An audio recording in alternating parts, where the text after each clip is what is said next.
Merci d'avoir choisi RTI1 à la une de ce 20h. Le président togolais Faure Gnassingbé est reparti d'Abidjan après sa visite de travail. Arrivé ce jeudi, il a eu un entretien avec son homologue ivoirien Alassane Ouattara. Les deux chefs d'État ont évoqué la question du terrorisme et se sont engagés à œuvrer au renforcement de la paix et de la sécurité dans la sous-région ouest-africaine. Le ramadan, période de jeûne pour les musulmans, incarne aussi le partage. La première dame de Côte d'Ivoire vient de faire don à la communauté musulmane. Elle leur a offert des vivres d'une valeur de 130 millions de francs CFA. Les dons ont été réceptionnés au siège de la Fondation Children of Africa à Côte d'Ivoire. Les députés réunis ce jeudi en plénière ont adopté le calendrier des travaux parlementaires. Du 14 avril au 26 juillet 2022, ils examineront 15 projets de loi sur les 27 reçus de l'Assemblée nationale.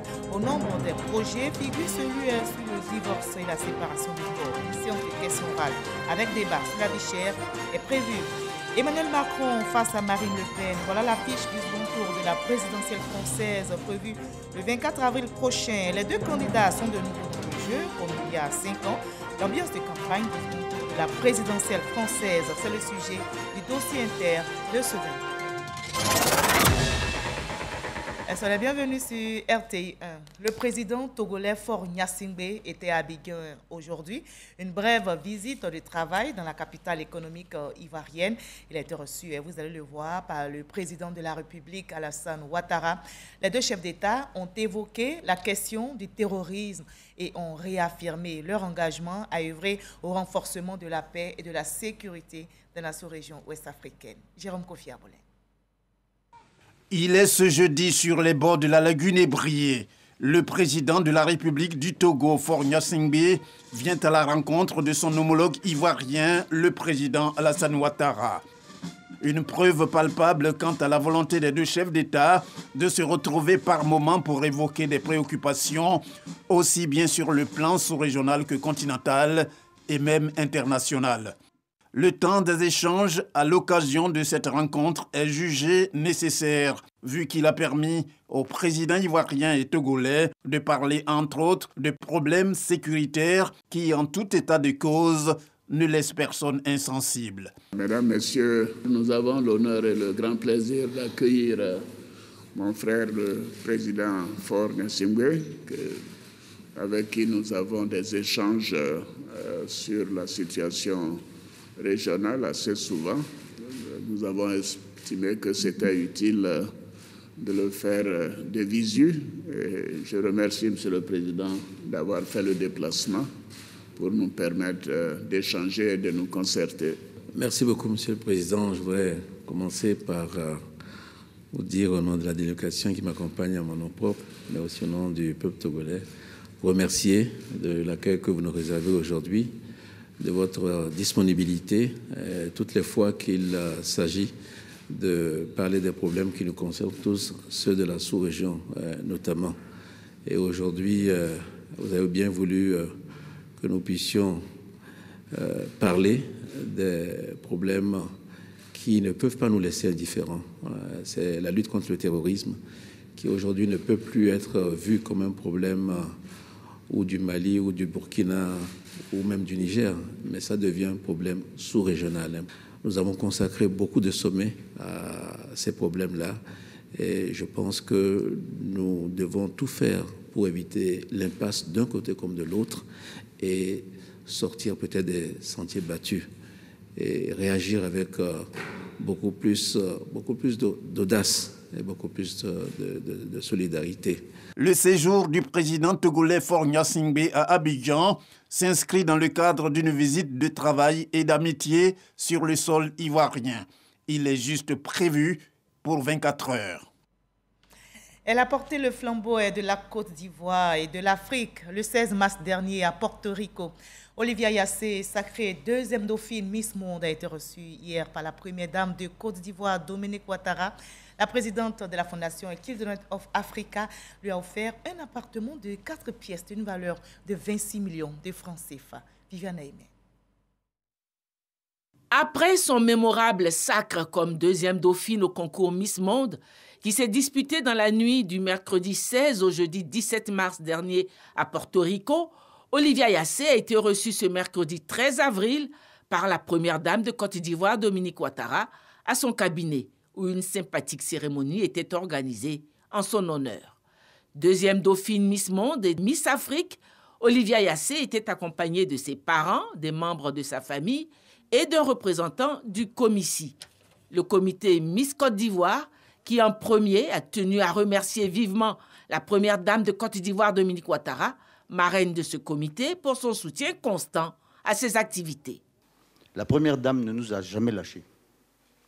Elle nous a soutenus, même dans des heures difficiles, elle a toujours été là. Même quand les gens ne savent pas, elle est toujours avec nous. Et ça compte beaucoup. Et c'est une fierté pour nous de pouvoir vous faire honneur, alors que d'habitude c'est vous qui nous faites honneur. On est content d'avoir pu être à la hauteur de vos attentes en vous ramenant cette couronne mondiale. À son tour, Olivia Yassé a exprimé toute sa reconnaissance à la première dame de Côte d'Ivoire. Chère marraine, je voudrais vous remercier du fond du cœur pour votre attention maternelle, pour votre soutien, pour votre affection, pour vos conseils et pour votre appui financier à l'occasion de ma participation au concours Miss Monde 2021. Je vous prie, chère mère, de transmettre aussi tous mes remerciements à Monsieur le Président de la République pour son soutien et ses encouragements. Invitée à intervenir au nom du gouvernement, la ministre de la Culture et de l'Industrie des Arts et du Spectacle, Arlette Badou, a traduit la fierté et la reconnaissance du gouvernement et de toute la Côte d'Ivoire à celle qui est désormais la reine ivoirienne. Merci, chère reine de la beauté, pour cette image reluisante de la Côte d'Ivoire donnée à travers le monde. Voir le drapeau culturel ivoirien hissé si haut remplit nos cœurs de fierté à plus d'un titre. En effet, Olivia Yassé incarne l'image de la jeunesse ivoirienne actuelle. Une jeunesse bien formée, ambitieuse, dynamique, déterminée, une jeunesse responsable qui a des rêves et se donne les moyens de les réaliser. Et c'est d'ailleurs cette jeunesse que le chef de l'État, son Excellence, M. Alassane Ouattara, président de la République, souhaite pour la Côte d'Ivoire. Un tel sacre mérite récompense. Olivia Yassé a été royalement servie par sa marraine, la première dame de Côte d'Ivoire, Dominique Ouattara.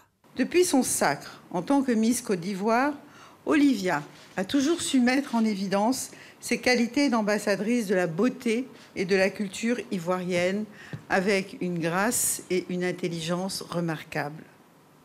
Sa participation à l'élection Miss Monde a fait battre les cœurs des Ivoiriens à l'unisson, comme c'est le cas lors des grandes compétitions sportives de nos équipes nationales.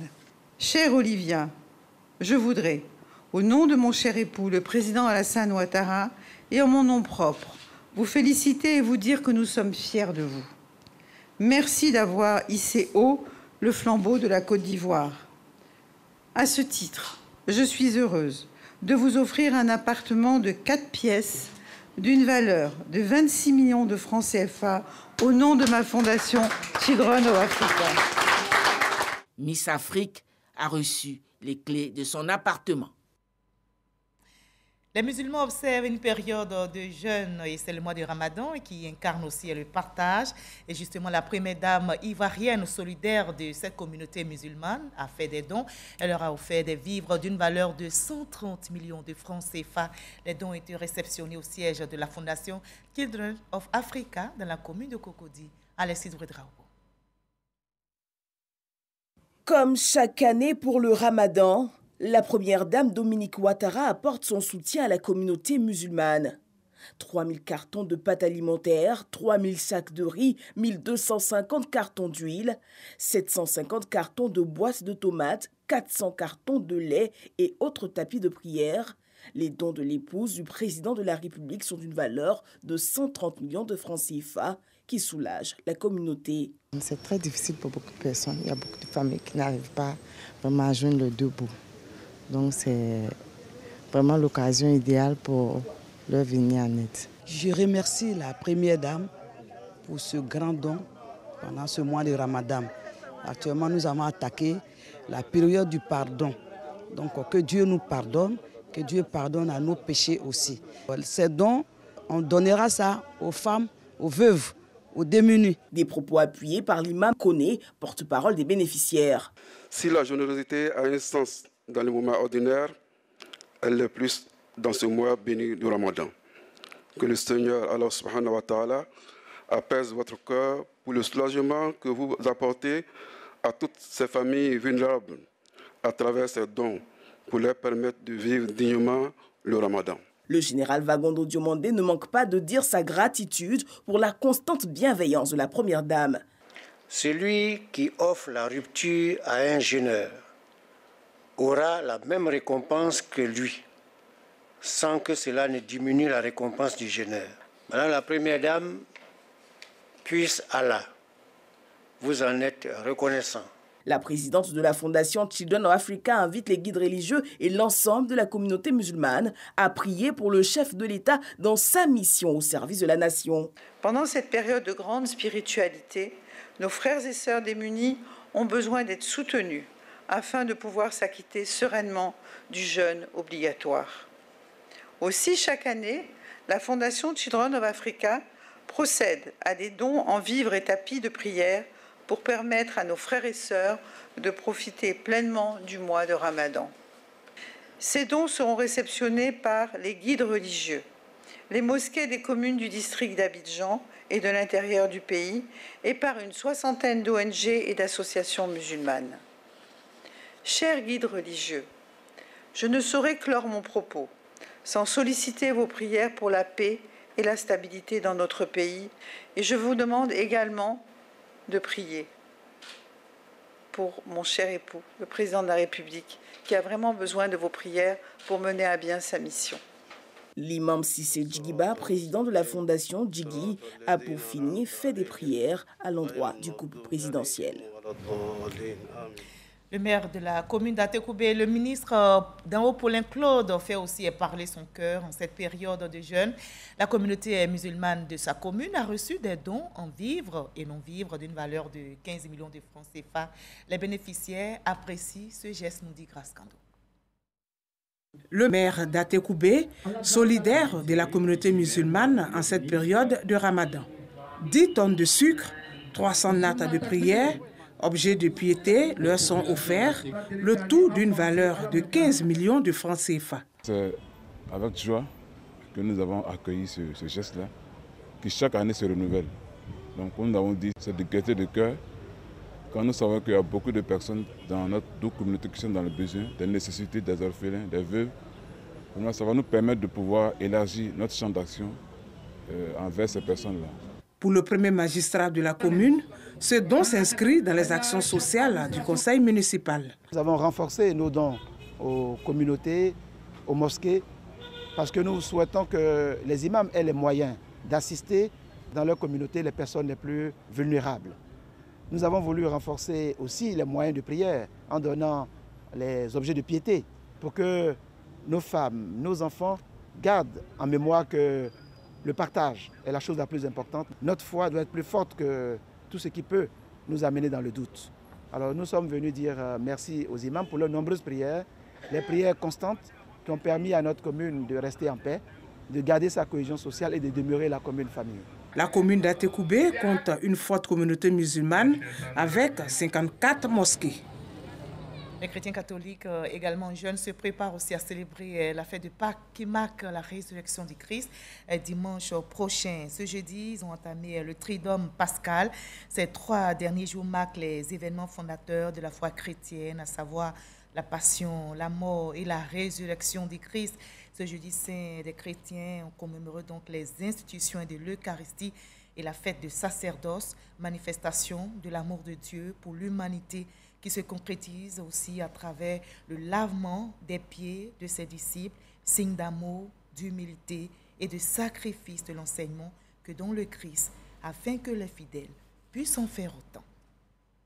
Et la fête de Pâques, c'est dimanche prochain, 17 avril. Le ministre directeur de cabinet du président de la République, Fidel Sarasoro, a offert des vivres et des non-vivres à la cathédrale Saint-Jean-Baptiste de Korogo. Il exprime ainsi son soutien à la communauté chrétienne de Korogo en cette période de carême, période de partage et de générosité. Ami Sissoko. Cathédrale Saint-Jean-Baptiste de Korogo.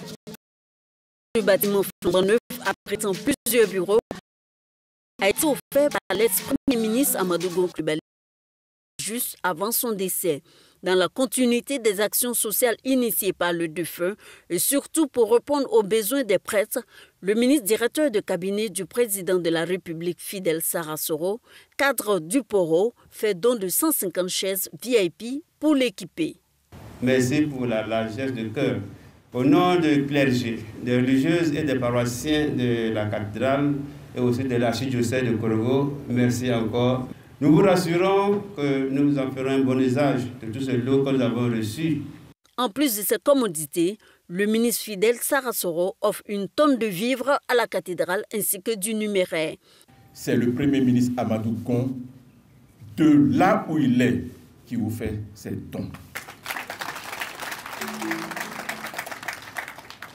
Je voudrais tout simplement vous remercier et vous promets, dans la mesure de mes possibilités et avec la grâce de Dieu, d'essayer de continuer l'œuvre et de perpétuer l'attention que le Premier ministre Amadou Gon avait pour cette église.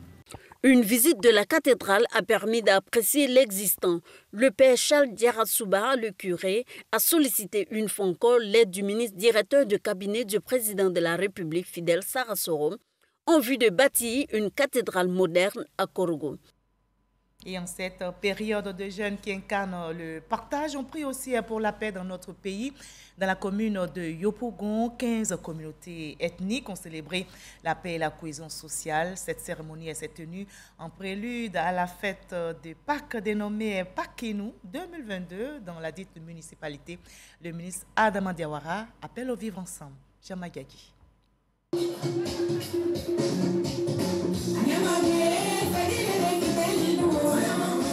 C'est déjà Pakinou dans la commune de Yopougon. C'est au rythme des sonorités du centre, du nord et de l'ouest de la Côte d'Ivoire que les populations célèbrent traditionnellement la Pâque. Yopougon, peuplé de plus d'1 million d'habitants, est riche de par sa diversité ethnique. Une opportunité pour cultiver la cohésion sociale et le vivre ensemble entre les 15 communautés ethniques représentées à cette cérémonie. Je crois que ce genre de truc doit être perpétué pour que la paix soit réelle entre nous. Parce que quand on se retrouve, on voit que nous sommes les mêmes.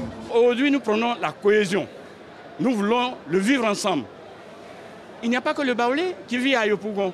Le ministre Adama Diawara, parrain de cette cérémonie, a communié avec les populations de Yopougon. Il a saisi cette aubaine pour sensibiliser les communautés sur les effets néfastes des conflits intercommunautaires.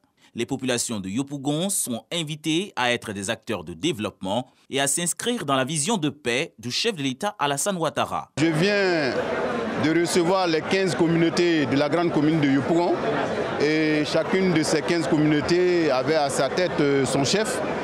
Et l'occasion était belle pour que nous fêtions ensemble la fête de Pakinou.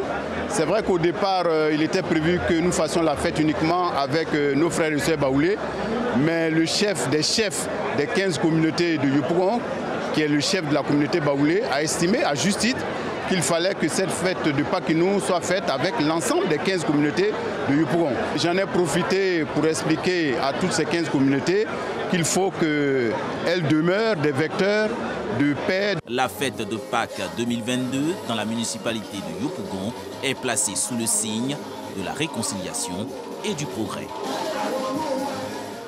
Et dans cette belle atmosphère paisible dans notre pays, les députés ivoiriens adoptent à l'unanimité le calendrier des travaux parlementaires. Le programme s'établit du 14 avril au 26 juillet 2022. Ce calendrier prévoit l'examen de 15 projets de loi sur les 27 reçus. Au nombre des projets figure celui sur le divorce et la séparation du corps. Les élus de la nation débattront aussi de sujets relatifs à la vie chère lors d'une séance de questions orales. Pour Naté Moussa.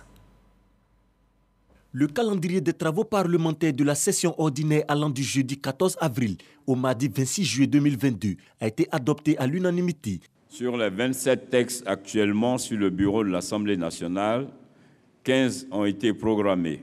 Après le temps laissé au groupe parlementaire, l'examen des textes en commission débutera le 5 mai. Sur la période de 3 mois d'exécution du calendrier, 3 séances plénières seront organisées pour l'adoption des textes examinés par les commissions. Ces plénières auront lieu le 7 juin, le 28 juin et le 21 juillet. Il est également inscrit au calendrier des séances de questions orales avec débat, le débat d'orientation budgétaire et 4 séminaires. Parmi les textes soumis à examen figure le projet de loi sur le divorce et la séparation de corps. Ça vient non seulement pour préserver les intérêts des enfants, permettre aux époux de régler eux-mêmes à l'amiable le divorce ou la séparation de corps et de préserver la confidentialité entre les époux. À cette institution, nous devons aborder des problèmes qui touchent véritablement la vie de la population. Des questions orales avec débat sont également prévues dans le calendrier. Le mardi 17 mai, les députés vont débattre sur le sujet de la vie chère. La vie chère, ça touche tous les secteurs. Il y a le ministre du Commerce, il y a le ministre du Tourisme, il y a du Transport, il y a le ministre en tout cas, de l'Agriculture, en tout cas tous les secteurs. Donc il nous a confirmé aujourd'hui que tous les ministres viendront. Deuxième point à l'ordre du jour de cette plénière, le renouvellement du bureau de l'Assemblée nationale. Les députés donnent leur accord pour le maintien du bureau sortant. Le président par intérim de l'Assemblée nationale invite l'ensemble des députés à être présents à la réunion du Congrès le mardi 19 avril prochain à Yamoussoukro. La rencontre des 2 chambres du Parlement où le président de la République va prononcer un discours sur l'état de la nation. Au lendemain de la session ordinaire 2022, le Sénat de Côte d'Ivoire, la 2e chambre du Parlement, a rendu hommage à son défunt doyen d'âge, le sénateur Lansine Touré. Décédé le 26 mars dernier, le parlementaire a eu droit à un piquet d'honneur suivi d'une oraison funèbre. Il a ensuite été élevé au grade de commandeur de l'Ordre national à titre posthume. Le reportage est signé Mama Traoré. Sur l'esplanade du siège du Sénat, 2 soldats de la garde républicaine viennent poser le portrait du sénateur Lansine Touré. Le décor est ainsi planté pour un hommage à celui qui était jusqu'au 26 mars dernier le doyen d'âge de la Chambre haute du Parlement. Devant la mémoire de celui qui aura présidé la séance l'ayant porté par élection à la tête du Sénat, Janoua Ousou-Kouadio s'incline. Suivront ses collègues sénateurs, des députés et des membres du Conseil économique, social, environnemental et culturel pour un piquet d'honneur. Feu Lansine Touré aura contribué à imposer le Sénat comme un véritable outil de renforcement de la démocratie et de la bonne gouvernance. Pionnier des pionniers, Touré Lansine a été la pierre de base de cette construction, de cette évolution de notre Chambre. Le doyen Touré Lansine a été député à l'Assemblée nationale. Il nous quitte sénateur, élu. Un cursus politique mérité qui boucle bien la boucle. Leader d'opinion, il a apporté au Sénat tout ce paquet d'expérience et toute son aura. En ce jour hommage, l'institution parlementaire tient à témoigner sa reconnaissance à cet illustre serviteur. Monsieur Lansine Touré, au nom du président de la République de Côte d'Ivoire, faisons commandeur de l'Ordre national à titre posthume et nous confions à votre famille les insignes de votre grade. La famille de Feu Lansine Touré se dit touchée par cette marque de reconnaissance. Nous avons compris que notre papa n'était pas seulement le doyen des sénateurs, il était l'ami de tous, il était le frère de tous, il était le conseiller de tous, il était un homme de consensus. Merci, merci pour la reconnaissance de ces qualités de notre papa. Feu Lansine Touré est décédé à l'âge de 87 ans. Il a été porté en terre le 30 mars dernier à Daloa, chef-lieu de la région du Haut-Sassandra, région qu'il représentait au Sénat.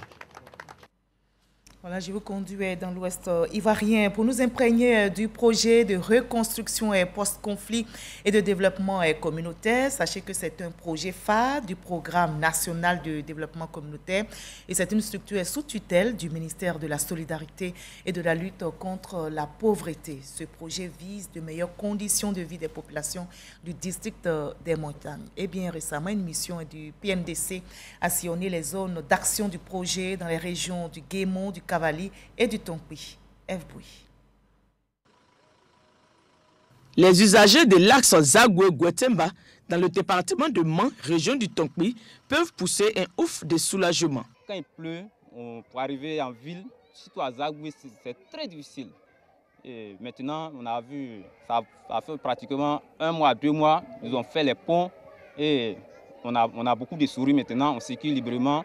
Ce n'est pas encore terminé, mais avec l'état de la route, ça va. Ce tronçon est en pleine réhabilitation grâce au Programme national de développement communautaire, PNDC, à travers le projet de reconstruction post-conflit et de développement communautaire, le PRPC-DC, exécuté dans le district des montagnes. Le PRPC-DC est composé de 4 volets: la réhabilitation des pistes rurales, l'accès à la microfinance, le fonds de développement local et le renforcement des capacités. Une mission conduite par le directeur coordonnateur du PNDC, Diabaté Moussa, a sillonné les zones d'intervention du projet pour faire l'état d'avancement. Pour le volet réhabilitation des pistes rurales, les choses avancent bien. Il s'agit là pour cette composante de réhabiliter 525 km de pistes rurales. J'ai le plaisir de vous informer que sur les 525 km, nous avons déjà réhabilité, reprofilé 264 km. Le PRPC-DC est mis en œuvre depuis 2013. Il est cofinancé par l'État de Côte d'Ivoire et la Banque islamique de développement à hauteur de 17,5 milliards de francs CFA. Ils sont arrivés en tête du premier tour. Emmanuel Macron face à Marine Le Pen. Voilà l'affiche du second tour de la présidentielle française. Les 2 candidats sont de nouveau dans le jeu comme il y a 5 ans, c'est-à-dire en 2017. Ils seront départagés par les électeurs le 24 avril prochain. En attendant, l'heure est à la conquête des voix des Français dans les médias comme dans les meetings. Le président sortant et la porte-étendard du Rassemblement national déroulent leur programme pour séduire le plus d'électeurs. On touche à tous les sujets: sécurité, cherté de la vie, santé et autres. Ambiance de campagne du second tour de la présidentielle française, c'est le sujet du dossier inter signé ce soir. Michel Digré.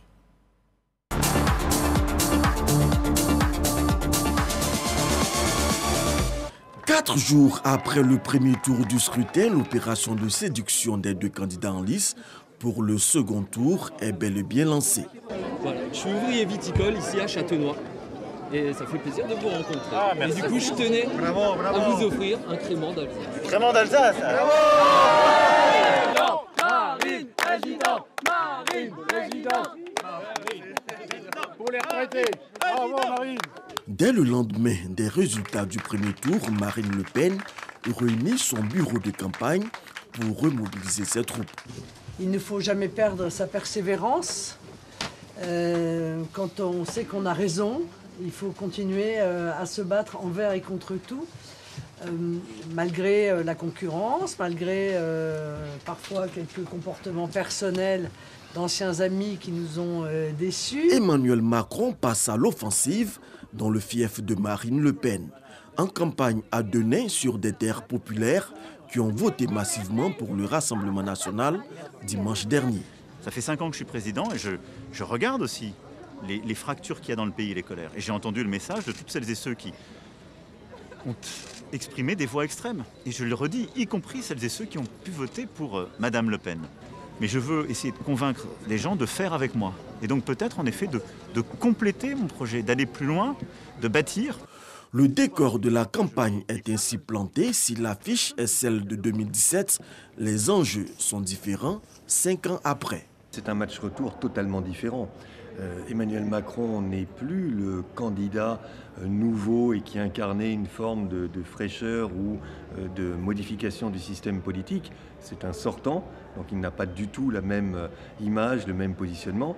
Et Marine Le Pen n'est plus celle qui générait beaucoup de rejets. Elle a travaillé son positionnement en termes d'image, je dis bien en termes d'image, pas forcément de contenu du programme. Elle apparaît comme beaucoup plus en relation avec les Français, plus proche d'eux, elle fait moins peur. Elle a mis un peu sur le côté de Boisseau quand même la question de l'immigration et de la préférence nationale pour pousser le thème du pouvoir d'achat. Donc l'affiche est la même et en même temps l'affiche n'est plus du tout la même. Sur le terrain, les attentes des électeurs en ce qui concerne le candidat Macron sont bien perceptibles. Est-ce que les rémunérations n'ont pas augmenté? On ne le ressent pas, monsieur. On nous a donné 183 euros, on ne le ressent pas. Macron, améliorer nos conditions de travail. Bien sûr, donnez-nous les moyens de sauver, de soigner les gens dans le respect. Ils souffrent. Le problème, on ne peut pas les prendre en charge. Donnez-nous les moyens, ouvrez des lits. Pendant ce temps, la candidate Le Pen continue de vendre ses ambitions pour la France. C'est individuellement à chaque Français en réalité que je souhaite parler pour leur dire que mon projet est un projet fait pour eux, que l'objectif c'est leur bonheur, c'est leur prospérité, c'est leur sécurité, mais c'est aussi la défense de leur identité et chacun se déterminera en fonction de sa conviction profonde. Dans les rues, les sympathisants des deux candidats donnent de la voix. Macron il est là et il repasse au premier tour des élections en tête.